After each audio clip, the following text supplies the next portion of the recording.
Hello today, my name is Luke Hinsley and my goal is to save the world.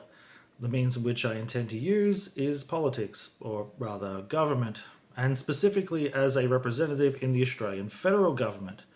Now, politics and government are related, but they're not the same thing. Government is the most powerful institution humanity has ever created. It's our collective counterbalance to essentially everything else. You can pray to God for protection from an oncoming storm, but the government is not supposed to pray. It's supposed to build the levees. When it fails, it's because of politics, and we're conditioned to hate it because of politics. For several years now, I've wanted to run as an independent, and to better myself for the task ahead, I've been studying. I'm in the final stages of completing a bachelor's degree where I've majored in politics and policy studies and international relations with a minor in global challenges.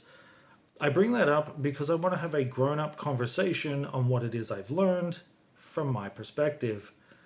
Perspective is a recurring theme, along with ideology, division, change, purpose. It's a rich tapestry. Colonialism, like, really? You're going to bring up colonialism too? Well, there's a reason why I, as a white Australian, speak English. We cannot separate ourselves from the sins of our past, the sins of our fathers, so to speak, lest we risk repeating them. Related to change and perspective is the event, the catalyst for change, which for this discussion will mostly center on the event as the apocalypse, as in the rapture, doomsday, the end of the world. Not literally the biblical end of the world, but it's perceived at that level. It's the thing that changes everything. People have been predicting it forever, and I will contend that there isn't just one apocalypse. There have been many. Some were predicted and some weren't, and there will be more to come. It's the nature of our universe. I want to be honest with you. Things are not looking good right now, and things are not looking good for the future either. Not to spoil the ending, but this video will even conclude with a plea to Americans because your democracy is in danger.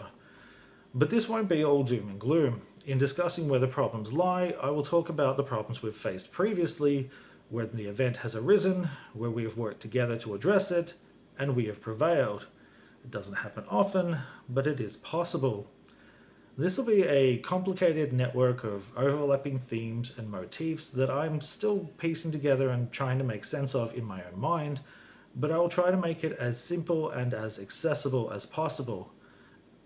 So, here is my main contention. You have been deceived.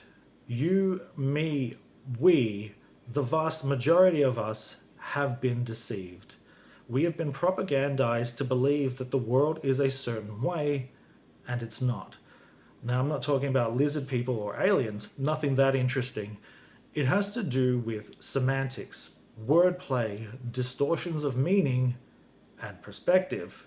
It's not that the world is completely different, it's just a slight variance of what we think it is. There's the reality, and then there's the marketing. We think we live in democracies that are of the people, by the people, for the people. That's the marketing of liberal democracy, which favors the private sector over the public. We see this all the time when governments repeatedly represent the interests of big business and industry over the interests of people. If you're willing to take some time to hear me out, I will explain what I mean, and hopefully a lot of things will start to make sense. While I am Australian and my perspective centers here, the Western world is mostly made up of variances of liberal democracies. The baseline ideology is the same, so our governments may behave similarly within your cultural framework.